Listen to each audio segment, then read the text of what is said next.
Okay, I guess we're live. I hope we're live. I know that in my tests there was a bit of lag time before it started to record or actually broadcast, so I trust you can hear me now. I'd like to say hello and welcome to all the One Small Town members, all the One Small Town supporters around the world, and welcome to the very first One Small Town podcast with me, Michael Tellinger.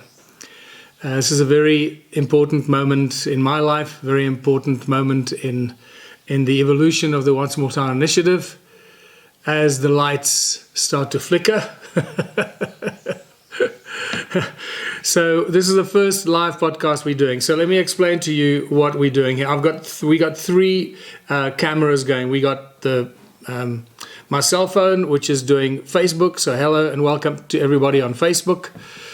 And please engage and send messages and let me know that you're there on Facebook. This is the camera for YouTube, and I've done everything I can or I could to increase the speed, the Wi-Fi speed, because where we are in the country, it's impossible to get high-speed internet. So we're trying this, sorry, while I'm talking to you, the lights have literally, as I went live, the lights started to do something weird. They're literally flickering in my face.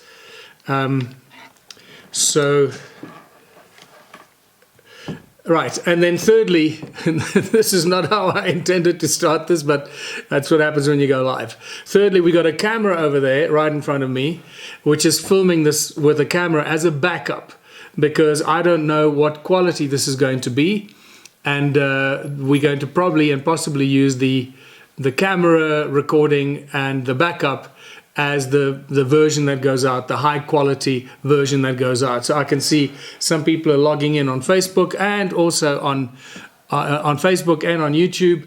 So hello and welcome everybody. Let me explain to you now what we're going to do in this very first podcast of One Small Town. So this is really an introduction of One Small Town to people that are new to One Small Town, to people that have been members for a long time, and I guess a reintroduction and a familiarization about what One Small Town is, how it works, what we're doing with it, where are we with it, what is possible, how to get involved, and everything. So what I need to first of all say, what I'd like to cover is, why are we doing a podcast? Why did I decide to do a podcast? Well, it's very clear and very obvious that podcasts have unquestionably become one of the most favorite mediums and favorite way of getting information across, for people to be interviewed, for people to get their ideas across, and so forth. And you look at the popularity of some of the biggest names in the podcast world, and you can see how important this kind of communication and a way of interacting with your audience and with your members and followers and supporters, how important this is.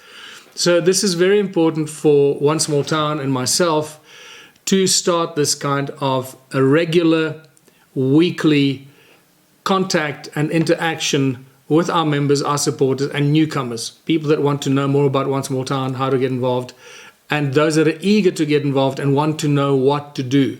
So we're going to be covering a lot of ground here. Everything is on the table. We're going to take questions from people. I can see that the people are joining in very nicely now. Lots of names coming up. That's great to see. So in this first podcast, I'm not going to take questions off the internet. I'm not going to take questions off here. I will just interact and say hello to people. And I can see a bunch of people here. My eyes, unfortunately, I think might not be able to read the names from this distance. So if you see me put on my glasses every now and then, that's because I need to read something off the screen. Right. Yeah, very exciting to see so many people joining us. And once this is finished, we will then upload a version on across all the mediums, probably the camera version. So this podcast is going to be a regular event to really deal with updates, with news, with all the developments with One Small Town around the world, for the simple reason that there's so much going on that it really defeats the purpose of me doing the odd, 3-minute, 5-minute, 15-minute video update and the news and then putting it out there. It's going to serve us a lot better if we have a regular standing meeting every week on Wednesday, 3 p.m. Johannesburg time, 1 p.m. London time, and what I now realize 8 a.m. New York time. I just realized earlier today that New York is actually 7 hours behind us and not 6 hours. There must have been a time change. So I'm very excited about the way the world has shifted today. I must say, a big relief. I'm not going to get political in this because we want to keep politics out of this, but we will, however, discuss the influence of politics on One Small Town and how we use politics to evolve and grow One Small Town.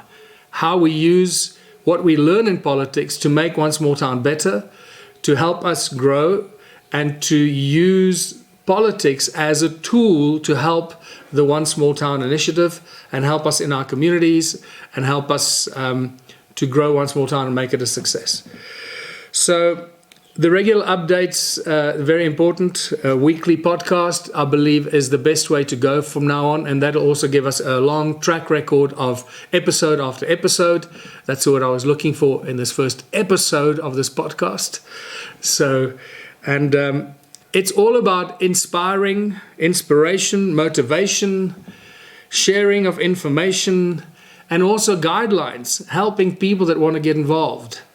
And the reason I say this is because every day I get dozens and dozens of emails and hundreds of emails every month from people all over the world. And when I say all over the world, I mean from China and Japan and France and Italy and Germany and Mexico and South American countries and Spain, Australia, everywhere, every country you can think of. I get emails from people and say, I love what you're doing. How can I get involved? What can I do?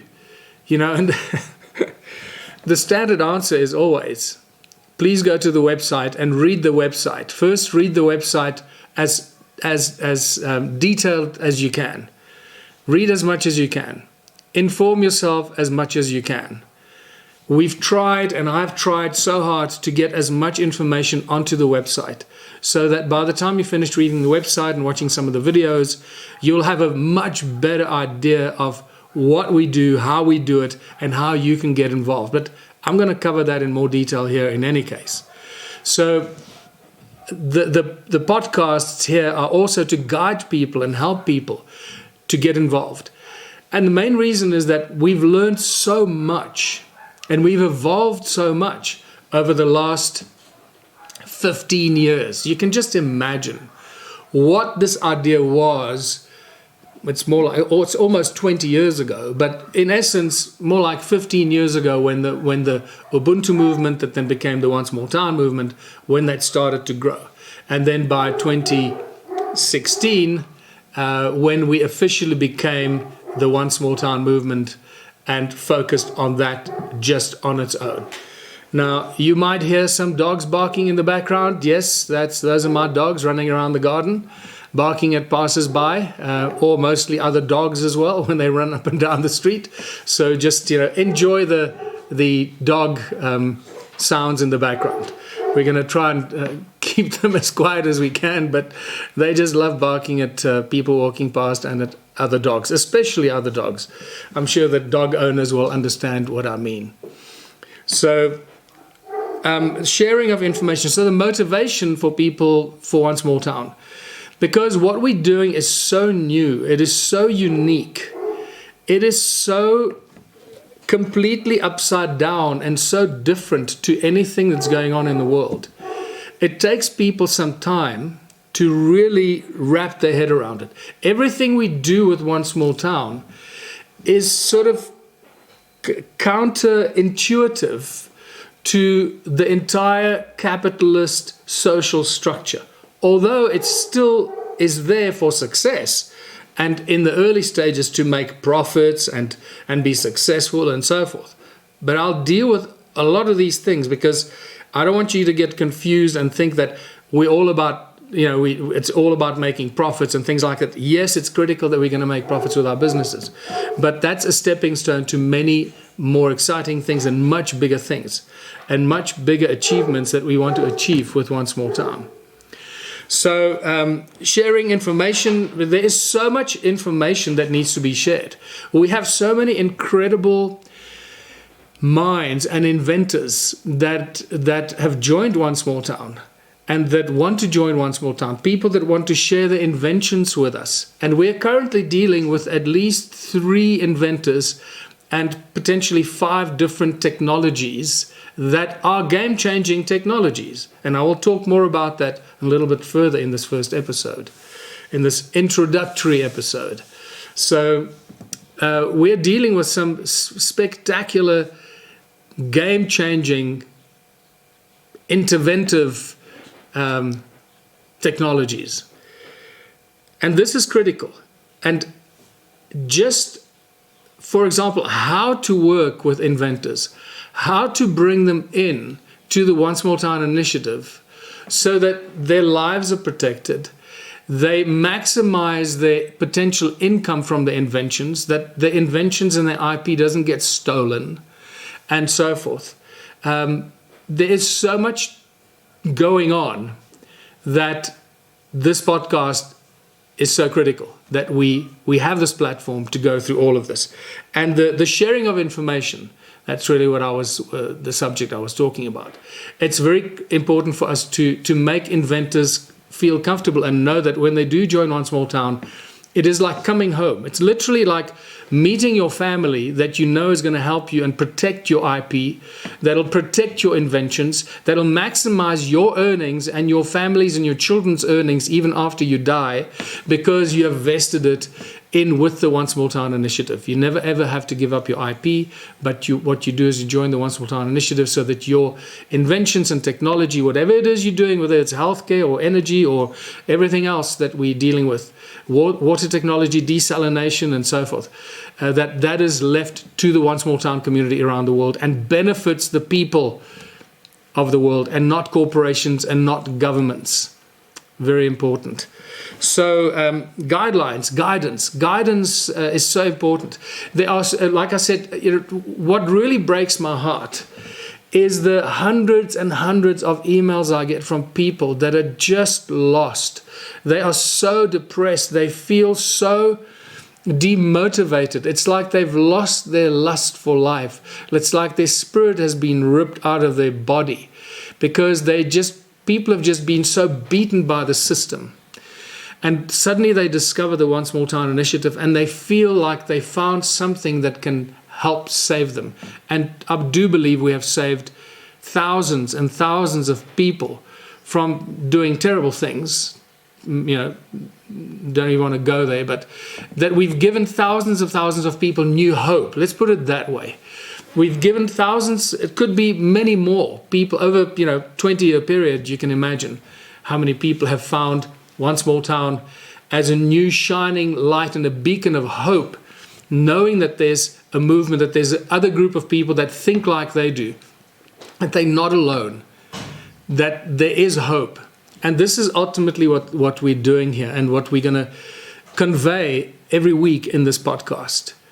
Very important that we constantly keep the hope going, keep inspiring, keep motivating people, making them realize that in the One Small Town movement, all your dreams can become a reality. Because the One Small Town initiative, the home, once everything gets going and we have successful small towns that have actually launched and are doing this, and we're very, very close. We are so very, very close. And I'll explain to you why I say this and why I can be so confident about it. Once we launch, every idea that you have as an individual or a business person, whether you want to get involved in horse breeding, or whether you want to start a brick factory, or if you have developed a special way to create motorcycle covers, or making new pots or laptops or a new health product, or whatever it is, in every industry. If you've discovered a new way of growing food, if you've discovered a new way of anything, the One Small Town initiative will allow you to create a business plan, and your members and partners in your community, the people of your community, will help you. We'll find the right people to write your business plans, put a proper business plan together and a strategy, and we'll help fund that. We will help you fund your business and your dreams and make it a reality. If it is something that'll not only benefit you, but it'll benefit the entire community and bring prosperity and abundance to your community. So, in essence, what happens with the One Small Town initiative, if you don't know this yet, everybody wins every step along the way. Nobody ever gets left behind. Nobody gets disenfranchised. Nobody loses anything. It's a voluntary system. You join if you want to. No one is forced to join. And that's a very important thing that we need to share. We need to make people understand. No one is ever forced to join the One Small Town initiative. But when you do join, everything becomes possible. And everyone is always welcomed and invited to join. But when you join, you have to deliver on a few basic principle things. Now, if you're brand new to One Small Town, if you don't know how it works, the fundamental thing of One Small Town is that we decide and we choose to cooperate and collaborate as a community, as the people of a small town. We choose to cooperate and collaborate to start upliftment projects, upliftment programs in our community, to fix the roads, fix the parks, help the orphanages, help the old age homes, create community kitchens, do all the things that our governments and our municipalities are supposed to do, but they don't do that. Because you know why? Because most of the time these days somebody runs off with the money just disappears. There's never enough budget. It's always a money thing. Well, we can choose to do it ourselves. And once we choose to do it, we can do it because we love to do it and we want to make our town a better place. So it's the community projects that are so critical. In the early days of One Small Town, the community upliftment programs, because that really shows the coming together and the unity of the spirit of the people, choosing to cooperate, choosing to collaborate. And I can tell you, I speak from experience when I say this. When I launched it here in my little town of Waterval-Boven, Mpumalanga, South Africa in 2013 and 2014, and I ran it for about a year and a half, 2 years before I ran out of money. In those days, I was using my own money with a little bit of help, a little bit of funding here and there. I was raising money wherever I could, and we launched it. And we literally launched it by fixing up the town hall and fixing up the sports fields and organizing sports tournaments and soccer tournaments and netball and volleyball and so forth. The excitement of the people when they used to come in the mornings to the town hall and say, "What can I do? I want to be involved. What do you want me to do?" You could just see it in their eyes. You could see that they found something that they felt they belonged to. They just wanted to be part of this project, of this initiative. We didn't promise them money. We didn't promise them shareholding in any businesses or any companies. We promised them nothing. We just promised them a plate of food if they contributed their 2 hours or 3 hours. In those days, it was just 2 hours. If they contributed their 2 hours towards helping us work on the hall, fixing the floors and the toilets and the stage and the lights and the PA system and the electricity and the water supply and the gardens outside and everything that was broken with it, that was destroyed by the municipality. The joy and excitement that you could see in the people's eyes, because they suddenly had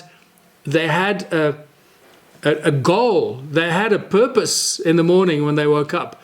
First of all, they don't have a job. A lot of these people didn't have jobs. They didn't have anywhere to go, anything to do. And suddenly this gave them a purpose and a reason to get out of bed in the morning. So I know I'm going to digress as we go through this, because There is so much information and so much experience that I bring to the table, having done this for nearly 2 decades now. It's very difficult to convey this knowledge and this information and the excitement in an interview or in one little update video or something like that. It's very important that we go through this, and every time we do another episode of this podcast, I will share more knowledge, more excitement, more guidance. I will invite others to share their knowledge and information. We will answer questions that we will get from you, the audience, the members, and the One Small Town supporters, and so forth. So I know I digressed a bit, but the solutions and the guidance is so important. And what this does, what the One Small Town initiative does, the moment you launch this in your community, you will see that you can come up with any ideas, any business ideas that you think will be great to, first of all, make a good profit, and that'll help your community. The profits go back to your community, whether it's businesses in the agriculture industry, and we'll talk in more detail about the ideas and the things that we are focusing on in the early days of One Small Town. I'll touch upon that in much more detail. Agriculture must be and always is one of the first things that we focus on, because we need to create food security. We need to create seed banks. We need to use our seed treatment technology, which some of you may be aware of, that we have very advanced and unique seed treatment technology that will give us our own seeds with our own genetics that we register as our own seeds, so that the big guys like Monsanto and so forth can't steal those seeds from us. We need to protect everything that we create. Remember, and we often forget this, freedom and prosperity needs to be protected. And if you allow infiltrators to infiltrate your organization and destroy you, divide you, destroy you, undermine you, undermine your initiative, you will lose your initiative. And boy, can I talk for hours and days about the many infiltrations and the many infiltrators that have come into the Ubuntu movement and since 2016, the One Small Town initiative. They come as your friends, and you let them in, you start sharing deep secrets with them and plans and ideas, and before you know, they start stabbing you in the back and start spreading horrible things about you. And you may find some of those horrible things about me on the internet. When you do see that, you must know that it is one of those people that I've let in to my close circle of friends and what I believe to be supporters, and then they just turn on you because they believe that they can just do what they want, and if it's not their way, then suddenly you're their enemy. And it's a very interesting thing. We'll go into that in more detail, how something like that can happen literally overnight. And before you know it, you're out there trying to defend yourself against people that are spreading all kinds of interesting stories about you. So, sharing of knowledge and information, guidance, problem solving, and solutions. The most important thing about One Small Town, think about this. We have already, with the One Small Town initiative, solved pretty much all the problems we face in the world. And if you hear this for the first time, you're probably going to go, "Oh my God, what an arrogant prick! What kind of an arrogant asshole is this guy? How can he say we've solved almost all the problems we face as humanity?" It's because I've been doing this for so long, and I've been doing workshops in more than 400 cities of the world, more than 35 countries of the world, for the last 12 years, and we have gone through question after question, workshop after workshop, where we go through potential questions. Well, what about this? How do we do that? So who's going to shovel the crap? Why would I do this? Why would I want to do that? And et cetera, et cetera. We've gone through thousands and thousands of questions and found solutions for them. Not because I'm clever, not because I'm smart, because the solutions come from the One Small Town initiative. The initiative actually provides you with the solutions. And that's the most exciting thing that I found, is the moment you have a question, how is this going to work? How is that going to work? Just put that question into the environment of the One Small Town initiative, where the community works together and the community comes up with solutions that are the best solution for the community. Not a best solution for a corporation, or best solution for a government, or best solution for an investor, the best solution for the community. You will see very quickly how quickly you solve every problem you face. And I must tell you, that is for me one of the most exciting things that I've experienced on this journey of developing and evolving one small town. So sharing, problem solving and finding new solutions, new ideas. And the other thing that I need to bring up at this stage is keep in mind that what we are doing has never been done before. And this has been one of the biggest, challenges is the right word, and obstacles and teachers, because what we are doing has never been done before. I get this all the time. People email me and say, wow, I've just seen your website. I love what you're doing. I'm doing something similar. And then they tell me about what they're doing. And this is with no disrespect to anybody. There are thousands of people doing incredible things. There are thousands of charities, initiative and community development programs and so forth.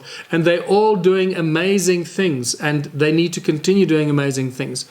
But there is no other movement or initiative that has taken community development and put it together into this integrated plan that we have over such an extended period of time. And the reason I can say it is because it's taken us such a long time. And through our various experiences, starting in 2014, literally, when we still got involved in politics, 2014, thinking we could inject a seed of consciousness into the political beast. And then again in 2016, and if you don't know this, remember that the Ubuntu Party, before we became one small town, the Ubuntu Party in South Africa, in Australia, in Canada, in the UK, and almost in the USA, ran in several elections. And that's where I learned all about politics. And that's why I can speak about politics with some experience, because I've gone through it in 3 elections in South Africa. And it was really by 2016 that I realized that you cannot inject a seed of consciousness into the political beast.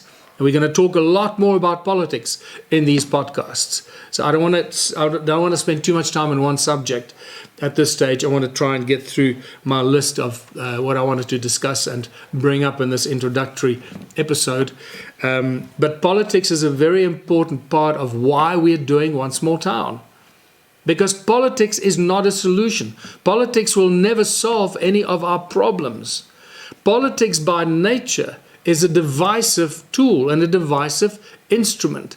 The moment you start a political party, you have automatically become an opposition to all the other political parties. Okay, we've seen what happened in the USA today. We've seen what happened in the USA over the last 4 years.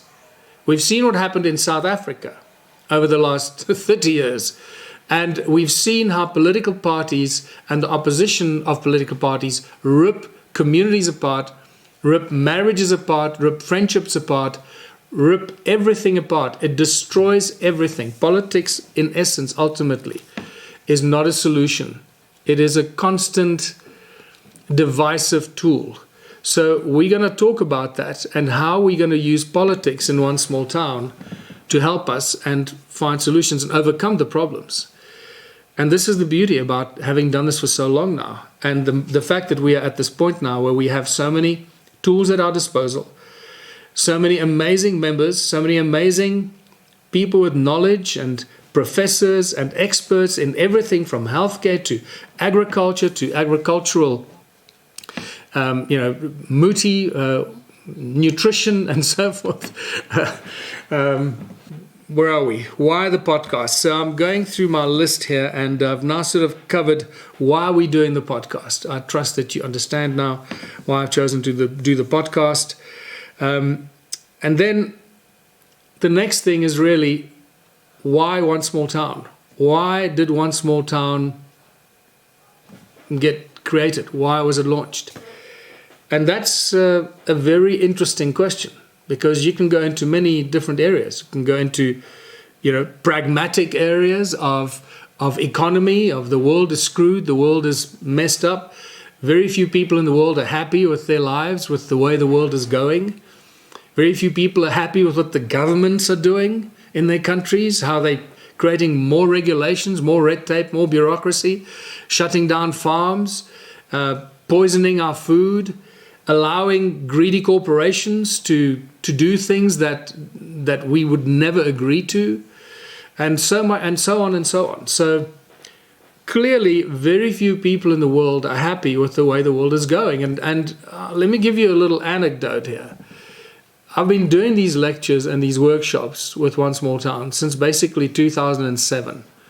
As I said in the beginning, it was called the Ubuntu Movement, and then by 2013, 2014, I started to talk about One Small Town. In fact, I think as far back as 2012, in Holland, when I did my sort of well-known lecture at the New Energy, what is it called again? The New Energy Movement or conference. That's where I think probably I quoted the One Small Town initiative the first time, or the name One Small Town, when I ended there saying that we need to find a new system. We need to create a new social structure. And I believe I ended there by saying it all begins with one small town. And that's where the whole idea was born of One Small Town. So, and I lost my train of thought completely now. Why are we doing it? Oh yeah, I was trying to explain to you anecdotally why I'm so confident that very few people are happy with the way the world is going. So I would often start my lectures or workshops by saying, just asking everybody in the audience, how many of us here, by show of hands, how many of us here are happy with the way the world is going? Put up your hand. And the largest audience actually was I think it was in 2013 or 2014. It was in Germany. It was at Erich von Daniken's 80th birthday. I was invited to come and talk there and do a lecture. And I did the same thing. There must have been about 3,000 people, or maybe more, in that huge hall in Germany. And I did the same thing. I asked, how many of us here today are happy with the way the world is going? Happy with how governments are handling our lives, the situation, and the laws they're making, and so forth. And not one person put up their hand. In all these years that I've been doing these lectures and asking that same question, and I'm telling you this with absolute integrity and truth from my heart, not one person has ever put up their hand to say they are happy with the way the world is going. And that clearly is an indication that there's something wrong with this world and that we need to do something about it. And that really became a hugely motivating factor to drive the One Small Town initiative. Keep going, don't give up, because you can imagine there have been many times, many days, many weeks, many months that I just wanted to give up. But we didn't. I didn't. I always found that extra breath or some support from someone just when I needed it. And I must say that over the years, I'm incredibly grateful to the thousands of people that have supported me on this journey, on this path, because it has not been evil. It has not been easy. It has been very difficult.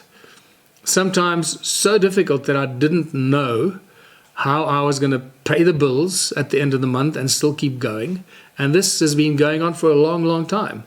Just in case you think that the One Small Town initiative is well funded, we're not well funded. We literally exist month to month because we exist at the moment from the kind and generous donations from our patrons and from some of the infinity tokens that are the what you call them, the funding capital, the seed capital that we launched to help the One Small Town initiative going. So it's growing beautifully, but I'll explain in more detail exactly how that all works and how that's going to become our saving grace. Not the One Small Town management or office.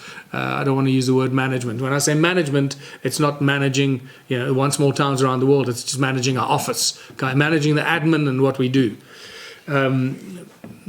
Just understand the One Small Town initiative is a bottom-up initiative. It's not a top-down. We don't manage anything from the top. The people in the communities run their own show. They decide what they do. And if the one small town, if the one small towns are not successful, if the towns themselves don't make money and they don't succeed, or they don't work in unity and they don't collaborate and cooperate, then we can't succeed and we can't survive as the one small town head office. Okay, in case you're a little bit confused about that. So it is probably one of the only initiatives around the world that's a bottom-up approach. Right, so we constantly need funding to keep our office going, so we can keep promoting one small town, so that the people can start it and become successful in their towns and communities. That's pretty much what happens ultimately.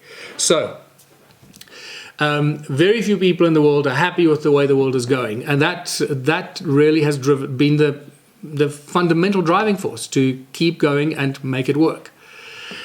So the current situation is that people are looking for solutions. And I must say that there are hundreds and hundreds, probably thousands of people trying to find different ways of alleviating the problem. And one of the most common ways that people trying to get out of the system and just feel some sense of freedom and a sense of not being bound and restricted by the laws and regulations of governments and municipalities and provinces and states and so forth.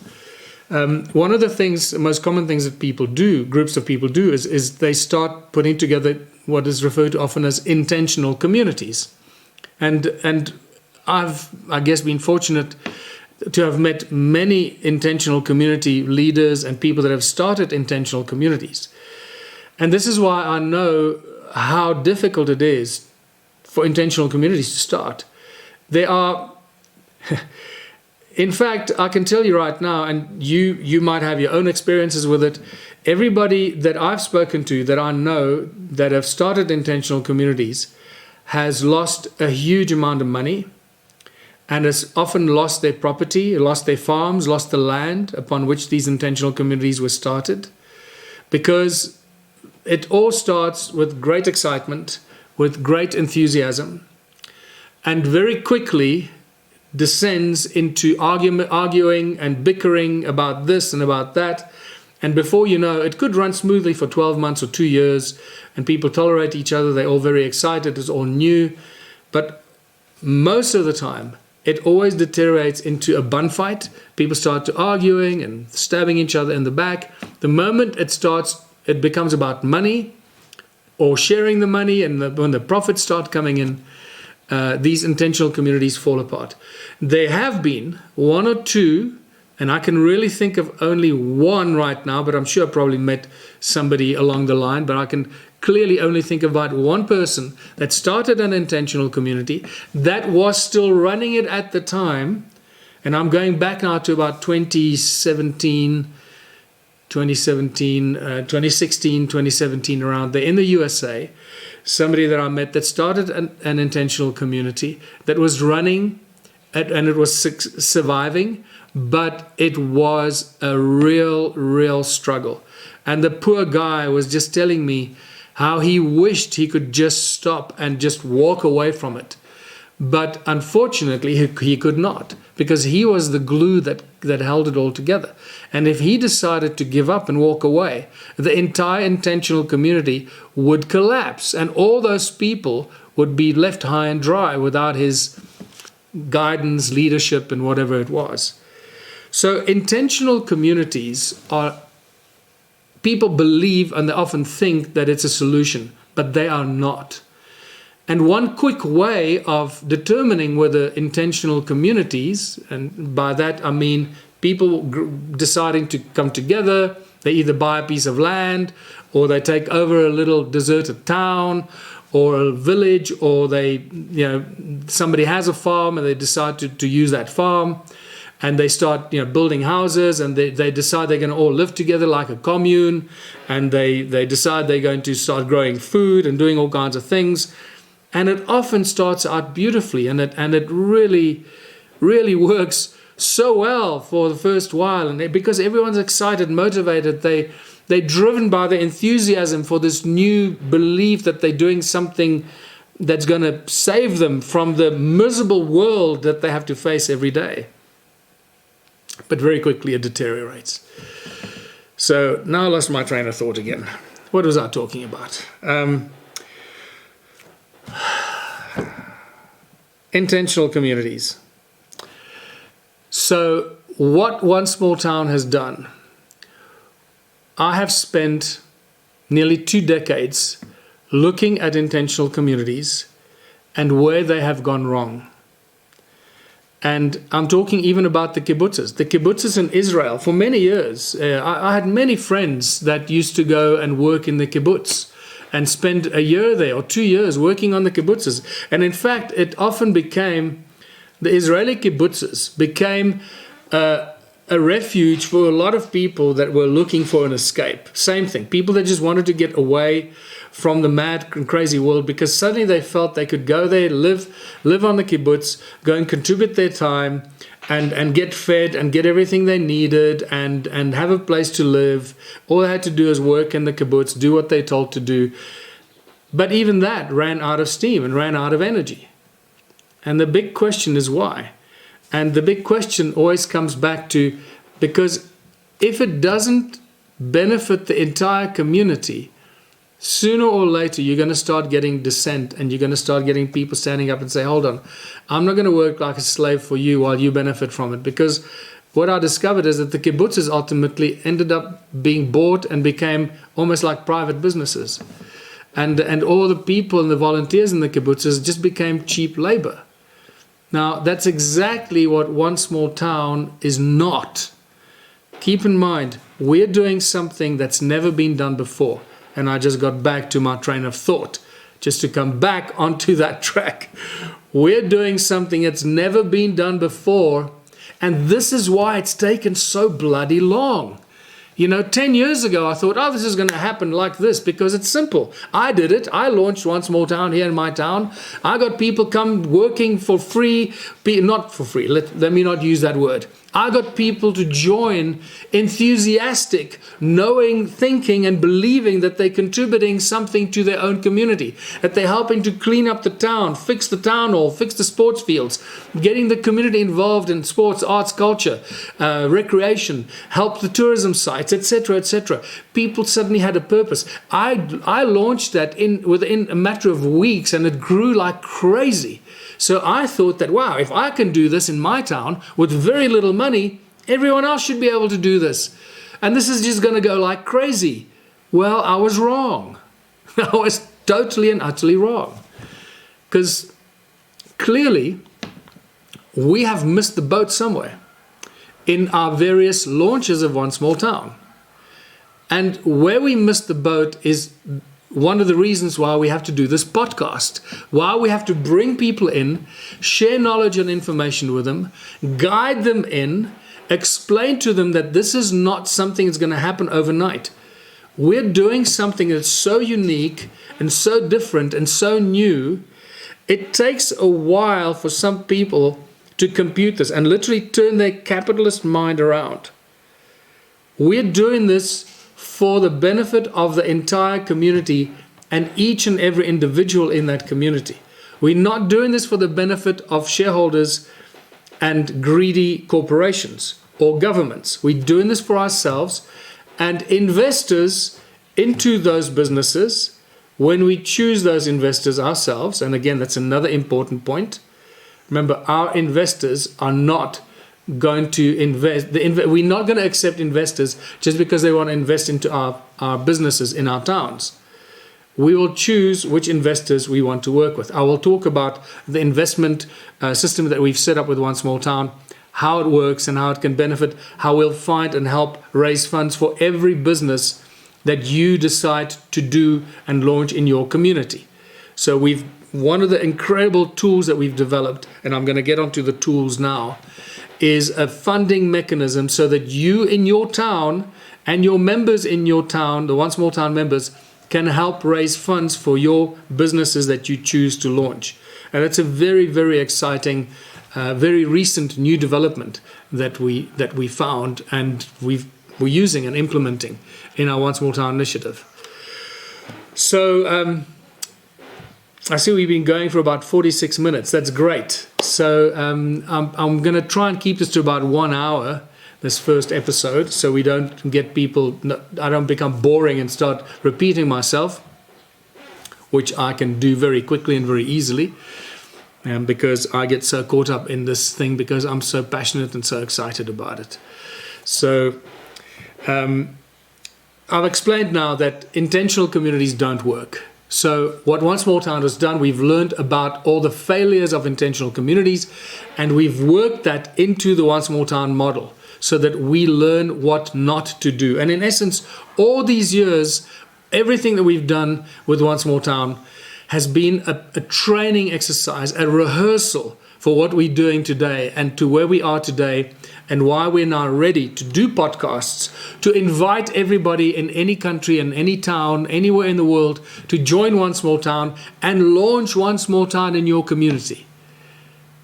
Everyone, everywhere, please pay attention, is invited right now to go onto the One Small Town website, sign up as a member, and then take it from there.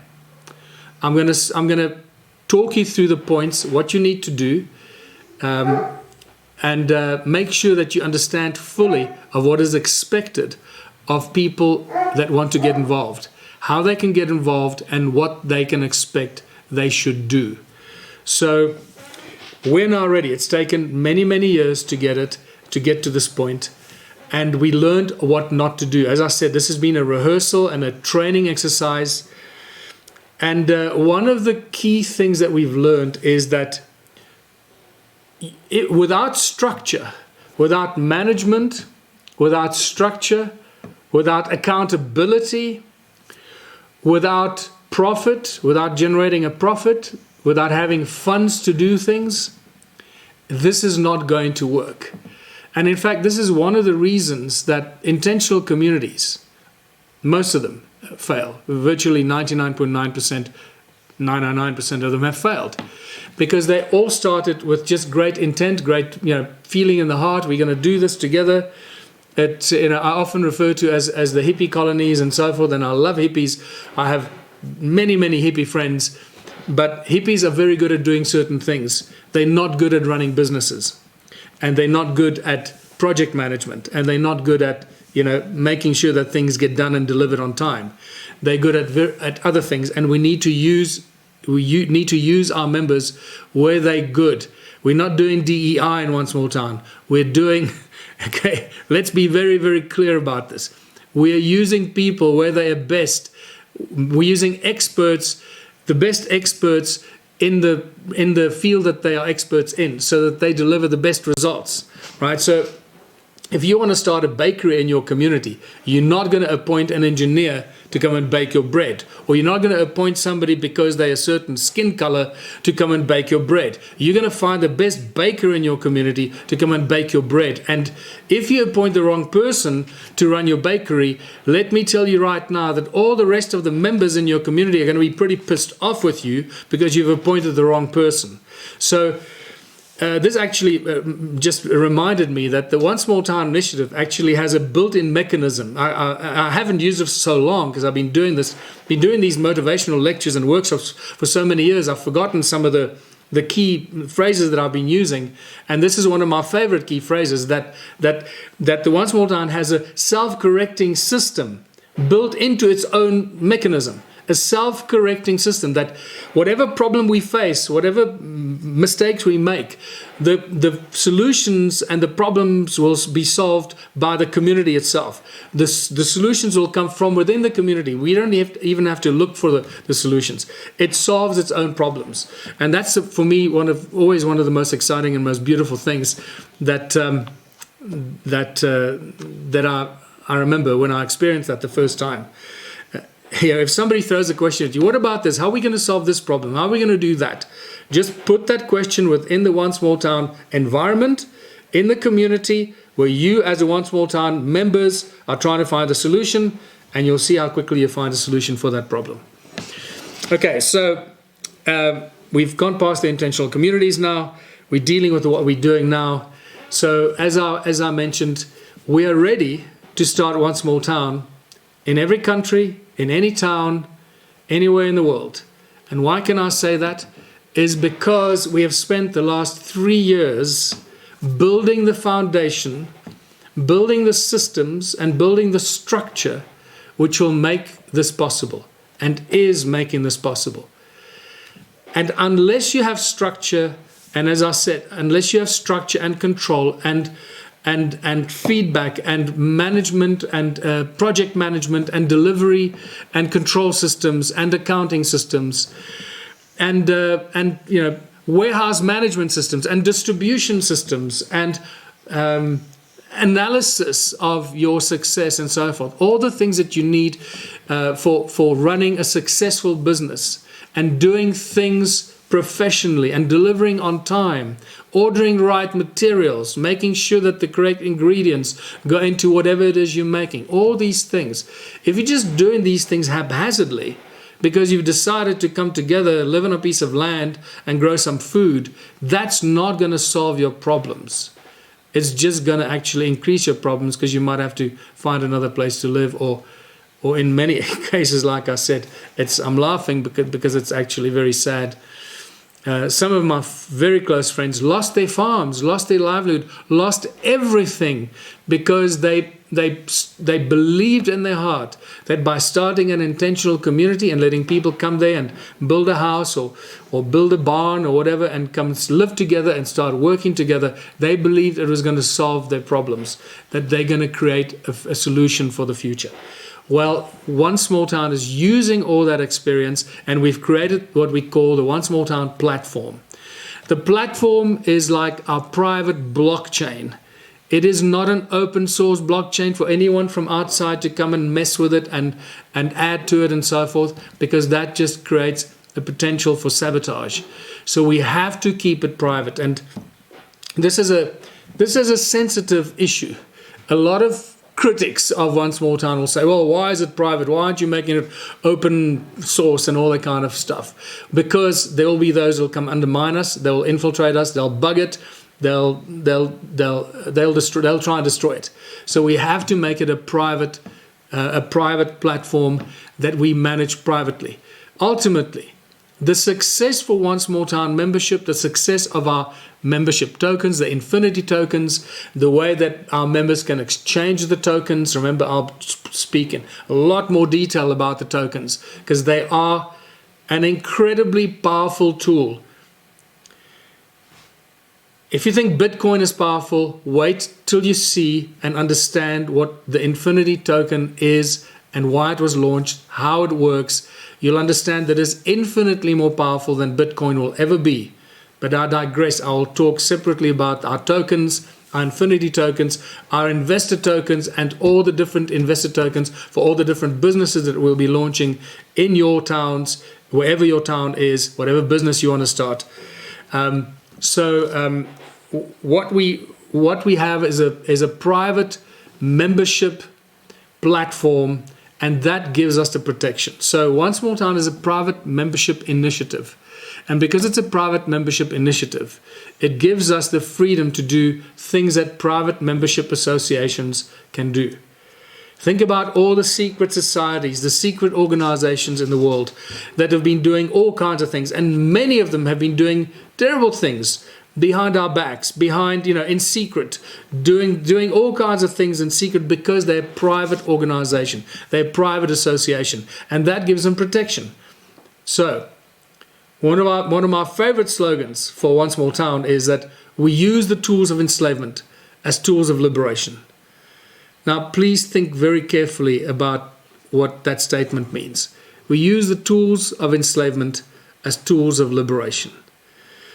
And the number one tool of enslavement is money. Unquestionably, it is money. We're going to talk in much more detail about money. And we take everything that our governments have thrown at us, everything that our corporations have thrown at us, everything the legal and the justice system has thrown at us, all the red tape, all the bureaucracy, all the hurdles that have been thrown in our way. that make it more and more difficult for us to survive, to do this, to do that. Think about how difficult the governments are making it for farmers to grow food. It's evil. It is so evil. I've just realized that right in the beginning of this podcast, I spoke about various reasons why I started the One Small Town initiative. And I think the most important one is a spiritual reason. And I just got a loud and clear message and a download to share that with you. To say this is driven by something much more than just, we got to find a solution. We got to find a different way. This is a calling. This is a spiritual feeling. This is something that is of a nature that is inexplicable to those that have never had a calling. And I forgot to mention that right up front, so I'm going to mention it right now. So as I said, I'm going to digress and go off topic and come back if I remember what topic I was on, because it's such a wide topic. So this is definitely, the One Small Town initiative is not just a movement of unity, of cooperation, of collaboration to create a new alternative for the world, of prosperity and abundance for everybody that participates. No one is ever excluded. Everyone is invited to join. But it is a voluntary membership. It is a private membership, and everyone is invited to join, but you have to volunteer. You have to come and join of your own free will. No one is ever forced. So when you launch One Small Town initiative in your town and in your community, no one is ever forced to join you. Those that want to join you will join you. And like I've experienced here in my little town, the joy and relief in the eyes and the faces of the people that found me, that found the movement, that started to work with me every day, and it literally grew by, between 1 to 10 people every day. More and more people would arrive. And as I mentioned earlier, I offered them nothing except a plate of food and a sense of belonging to a group of people that wanted to make a difference, that wanted to change and improve their town and their community. So the things that we've learned and the experiences that we've gained is what's making this initiative so strong. Our platform, and I think that was the track that I was on, our platform, our community, our tokens, our infinity tokens, our digital wallets. When you become a member, you automatically have your own digital wallet with your tokens that you collect as you contribute to your community. Those tokens can be shared instantly and immediately with any other One Small Town member around the world as a private membership token. Think very carefully about what I've just shared with you.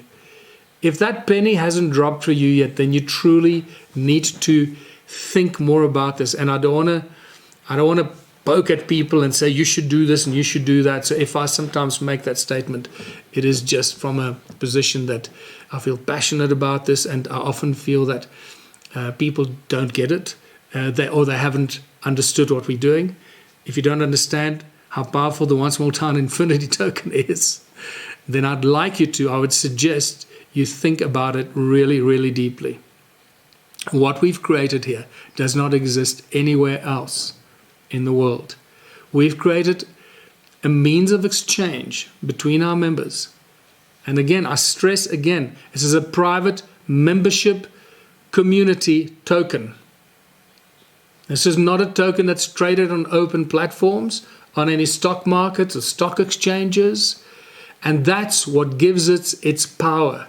And therefore, with every new business that we start, with every new product that we launch, it is the most powerful community token available in the world today. And if you haven't figured that out yet, that's okay. There will come a time when the penny will drop for you, and you realize that we have created our own alternative means of exchange. So that if all the banks had to close their doors tomorrow and you can't get access to your money, we have a solution for that. And it's the One Small Town Infinity Token.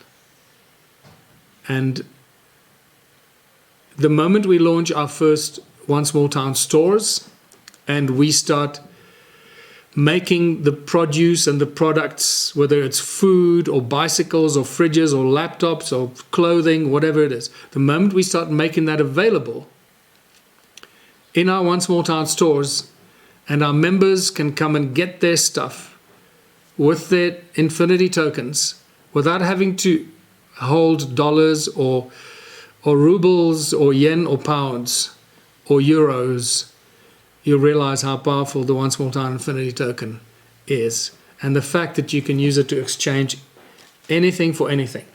The One Small Town stores are going to become true trading stores where you as a One Small Town member can trade anything you have and exchange it for anything that we have created or developed that is available to our members.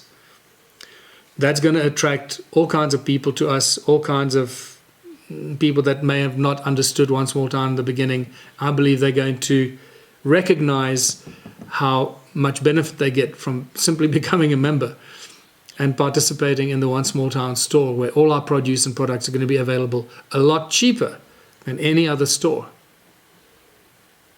I'm going to let that sink in.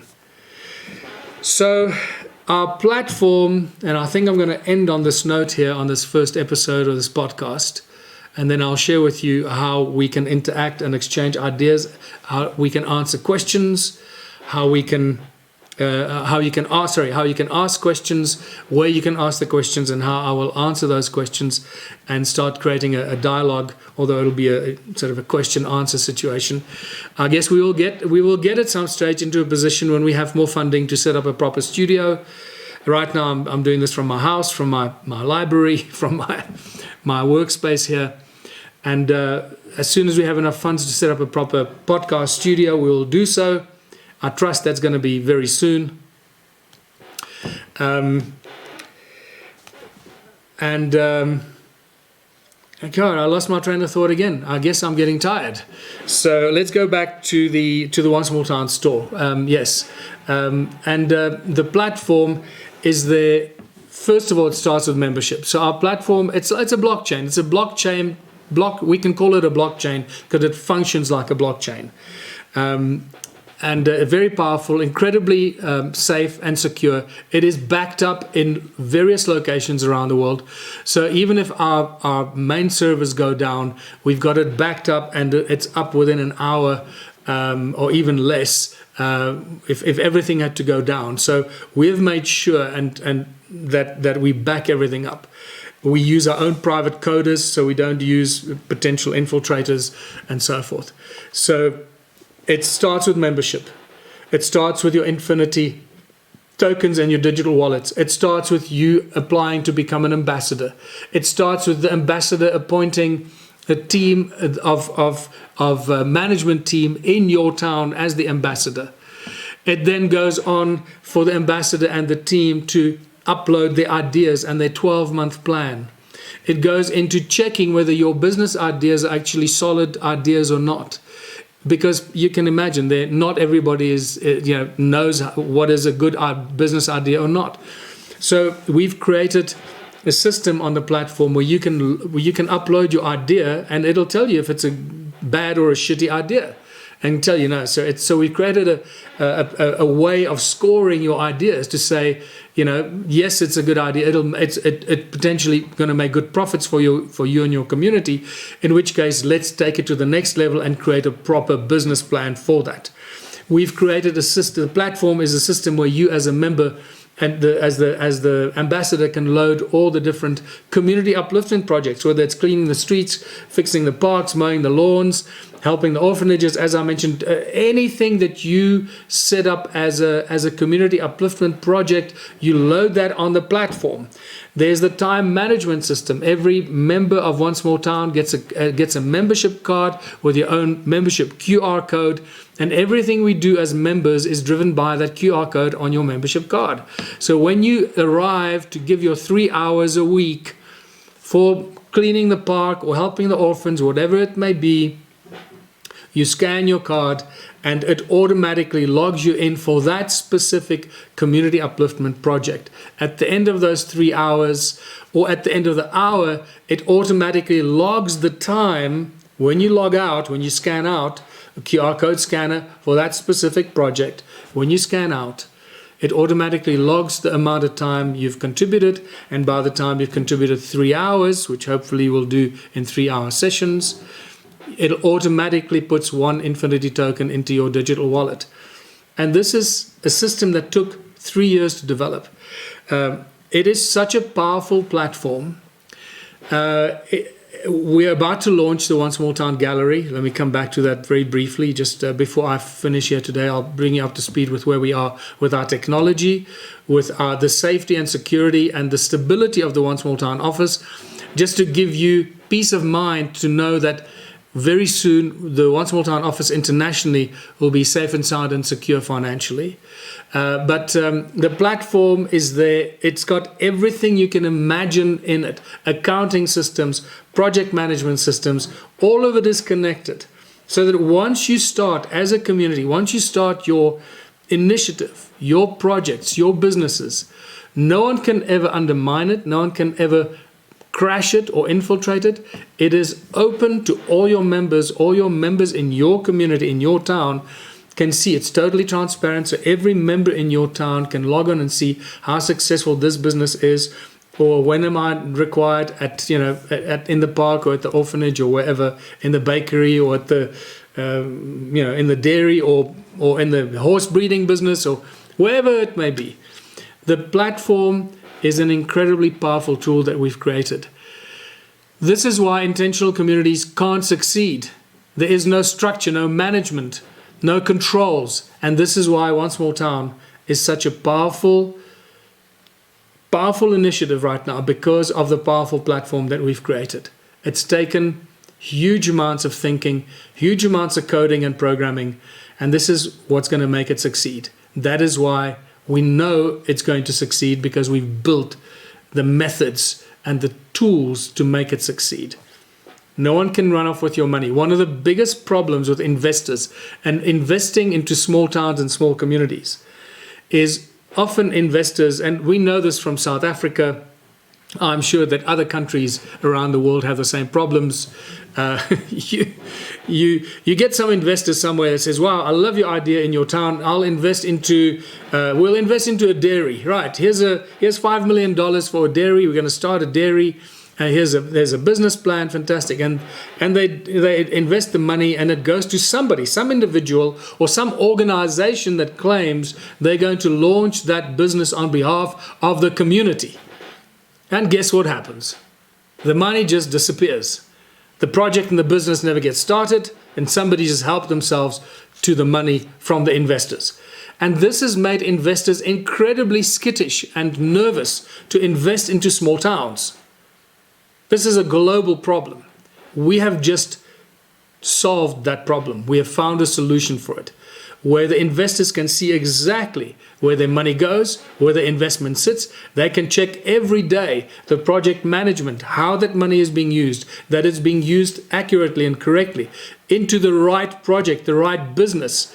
And they can then see, once the business starts, the monthly and the daily and the weekly success and profits and the turnover, so the investors feel safe and comfortable and confident investing into our small towns. And I'll go into a lot more detail about the system and the fundraising system that we've created through our tokenization, our private investment tokenization system that we've created, that will help every community in every small town help to fund every business that you're thinking of launching. And what I can also tell you is that as the weeks and the months go by, more and more wealthy individuals are finding One Small Town and are contacting me, showing their interest in investing into these initiatives, especially into food growing, agricultural activities, and healthcare activities. Right now, as I'm talking to you, we have some investors that have pledged over $1 billion to invest into the South African healthcare industry. You may have seen my post that I posted a few weeks ago, about 10 days ago, not even 10 days ago, that I'm urgently looking for somebody to help us put together an investment pitch for the healthcare and hospital industry in South Africa, because we have between $1 and $1.2 billion ready to be invested into hospitals and healthcare clinics in South Africa. Now we need to put together a really well-prepared pitch, high-level executive pitch to pitch to these investors, and they're also interested in investing into food growing and the farmers in South Africa, especially the small farmers that are struggling to survive. So I'll be talking more about that, but please follow the posts on Telegram, on the Telegram channel, on Facebook, and then also obviously on our website. So I use mostly Telegram. I start on Telegram, then I transfer it onto Facebook, then I put it onto LinkedIn, and then we put it onto our website as well. If you need to email me, my email is michael@onesmalltown.org. It's very simple. Don't email me with nonsense and crap. Don't waste my time, please, because I have hundreds of emails to read every day. If you email me with ideas and thoughts, get to the point, 2 or 3 lines. I want to talk to you about this, and that, or have a solution for this, and that, or etc., etc. Keep it short to the point.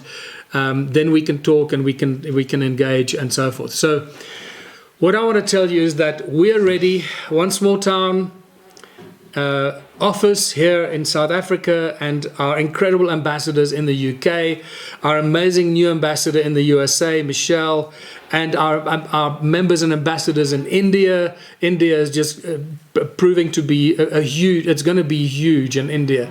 You can just imagine when One Small Town launches in India. Oh my God, it's going to go crazy.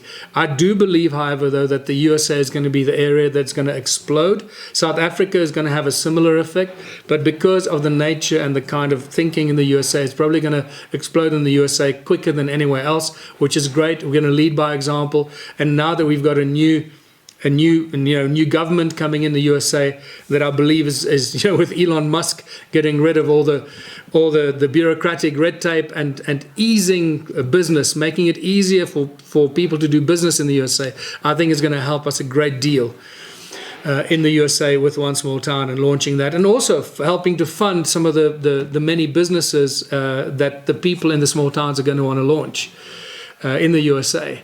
This is going to be very exciting. Just let your mind run wild, right? Let your mind run wild.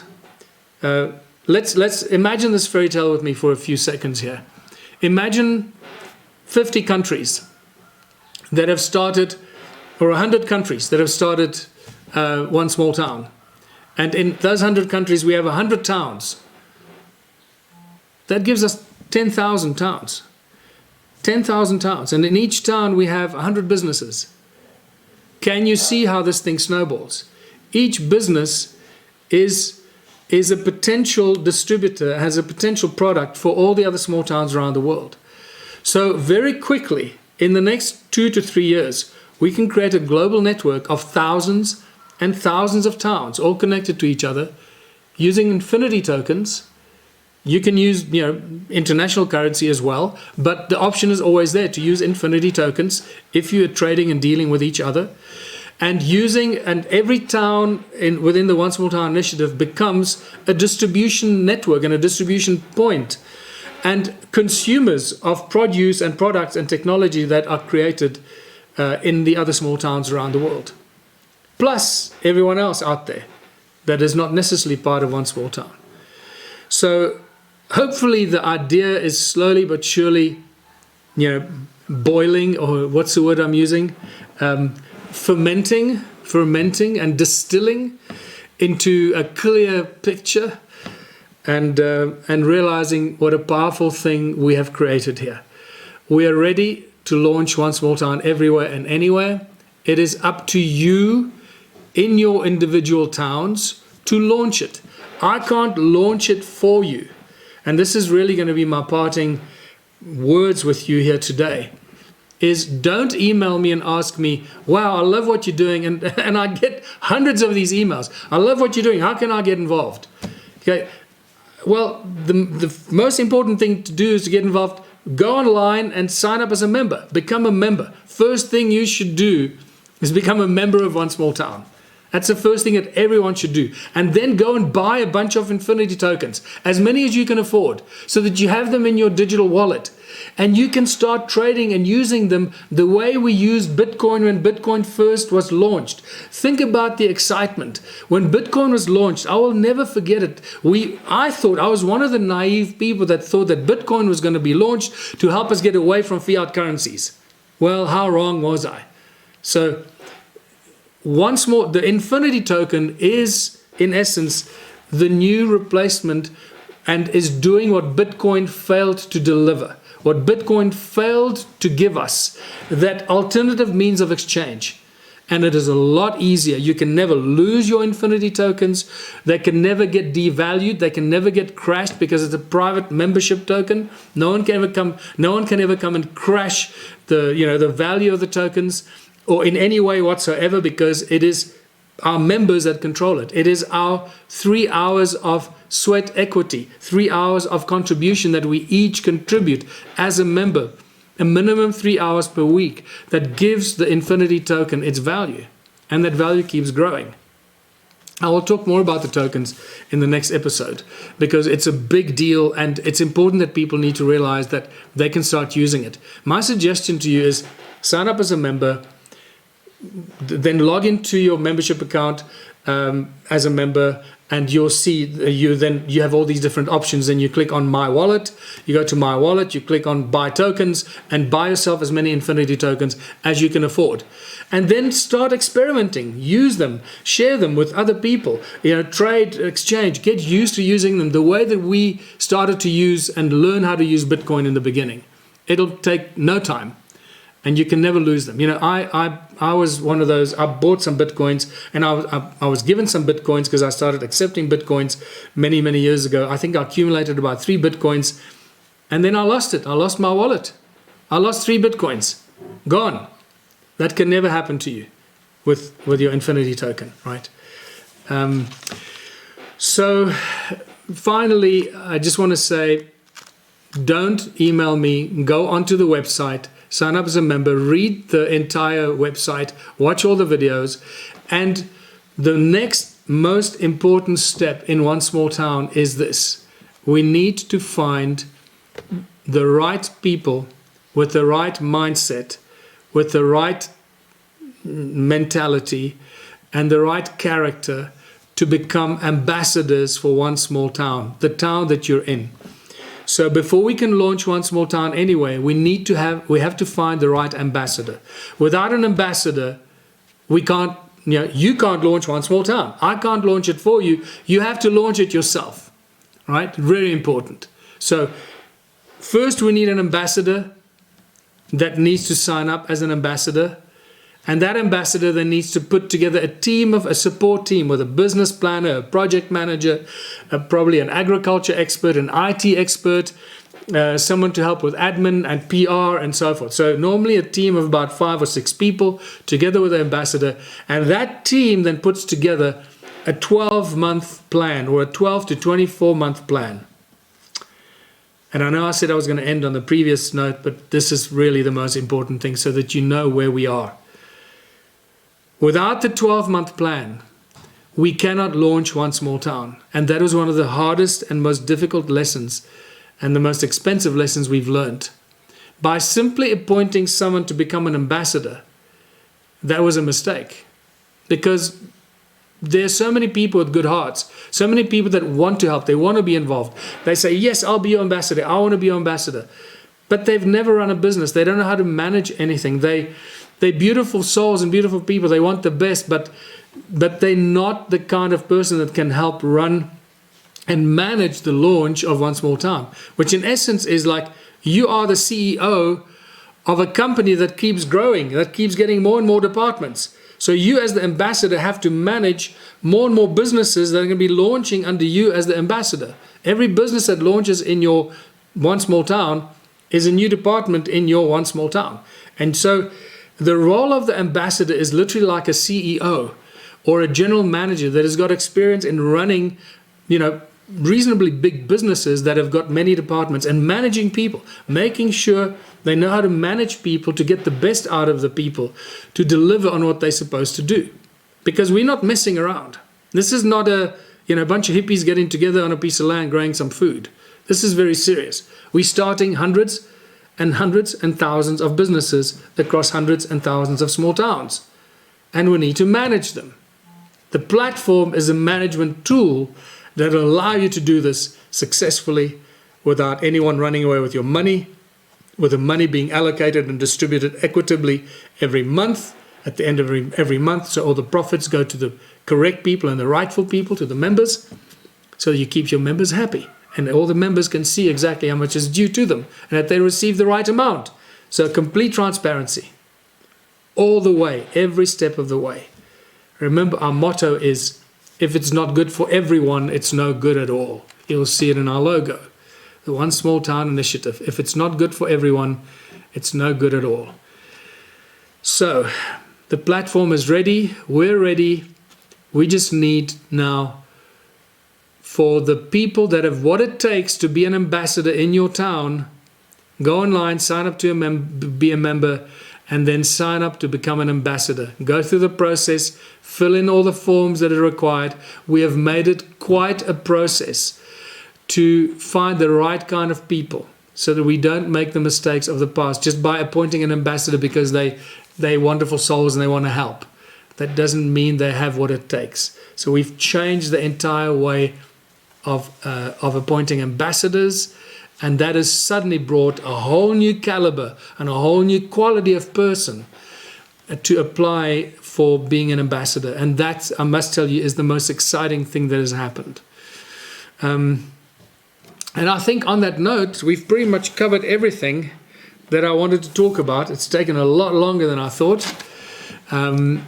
I'm very excited to have launched this One Small Town podcast. Thank you for everyone that has logged in, that has been watching. I see the numbers have been fluctuating to well over 100 between Facebook and YouTube. It's been great. Tell your friends, sign up as a member if you're not a member yet. Buy as many Infinity tokens as you can. Start practicing sending the tokens to your friends. If you have what it takes, if you think you have what it takes to become an ambassador in your town and launch One Small Town in your town, then go online, sign up as a member, and then apply to be an ambassador. And we'll take it from there. I can't wait to see how this explodes. I believe that we're entering a whole new era. What happened in the USA is a great omen, I believe. At least we've averted World War III. I must admit I breathed a huge sigh of relief when I woke up this morning in South Africa. I believe it's gonna have a positive effect around the world. And what I can tell you, what I hinted earlier, that we are reaching a stage with the One Small Town Initiative, the head office. We are in the final stages of developing certain technology that we're about to launch. And that technology is going to be utilized to generate funds for the One Small Town office and help fund the One Small Town initiatives around the world. It is a spectacular new technology that belongs to us, belongs to the One Small Town head office and the inventors that invented it and created it. So it has taken us a lot longer to develop than we imagined, like all new technology does. But literally, as I'm talking to you, this particular technology is starting to run, and it's giving us exactly what we believed and hoped it would give us. In fact, it has surprised us and is giving us a lot more than we expected. That, I believe, is going to be the foundational funding tool and funding mechanism in every country, so that we have enough funds for the One Small Town head office, the One Small Town ambassadors, and each One Small Town office when it launches. So what I'm saying to you is that in the next few months, and especially the next year, the head office of One Small Town will be in a position financially to help fund the ambassador and some of their cornerstone projects when they launch One Small Town in your community. I hope you understand what that means. That means that we will no longer be dependent on people being self-employed and have to make ends meet, and hope to launch and start generating some income from the businesses that we launch, that is a long-term solution. We'll be in a position where we can actually launch One Small Town a lot quicker in many towns, and as our technology grows and expands, we'll be able to fund more and more of these towns by providing funding for the launch and the projects in those towns through the ambassador and the ambassador's office. And that is why we have now taken a fast, more stringent appointment of our ambassadors. Really, we have to take them through quite a process to make sure that they're the right profile, the right person to take on this responsibility. We're not messing around. This is a very serious thing we're doing. We're saving the world, and we're changing the world, and One Small Town is changing the world. I think on that note, I've exhausted my voice for today. I'm going to leave it there, and I hope that this has given you some joy, some hope, some excitement. I'm more excited than I have been in months and in years. As I speak to you, our technology is being assembled and launched in the factory, and I tell you, it is an extremely exciting moment in the evolution of the One Small Town initiative. I forgot one final thing, and I'll deal with this again next week. We're about to launch the One Small Town Art Gallery, the online virtual art gallery. The One Small Town galleries around the world and the virtual online gallery is going to change the world art is sold, where artists earn royalties on all future sales of their art. This is going to change the way art is sold and the way artists sell their art. Once again, this coding and the programming for this online gallery, whether it's a physical gallery or an online gallery, it all ends up going through, via the physical gallery to the ultimately online gallery, where people around the world get to see the art and bid on the art and buy the art. This is going to change the way art is sold around the world.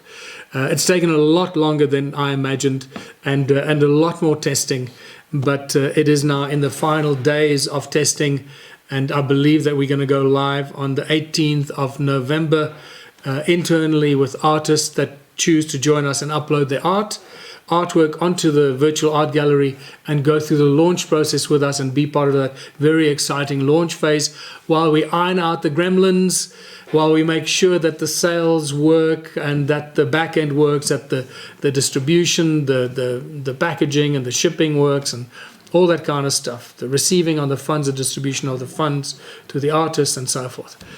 And then if all goes well, we will then officially launch the online One Small Town online art gallery, the virtual art gallery, on the 2nd of December 2024. So you can see this is going to be 2025 is going to be a historic year for the world, and where One Small Town really kicks in and starts to deliver on the promise that One Small Town is changing the world. Okay, my voice is gone now. Thank you for being here. Sending you lots of love, and keep the faith. We're doing things that have never been done before, and we're doing this together. We have love for each other. This is a movement of unity and love and gratitude and compassion and inclusiveness.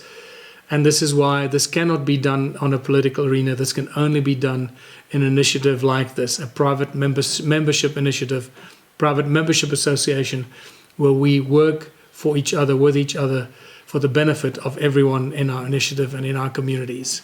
All right, until next weekend, this is Michael Tellinger. Bye for now.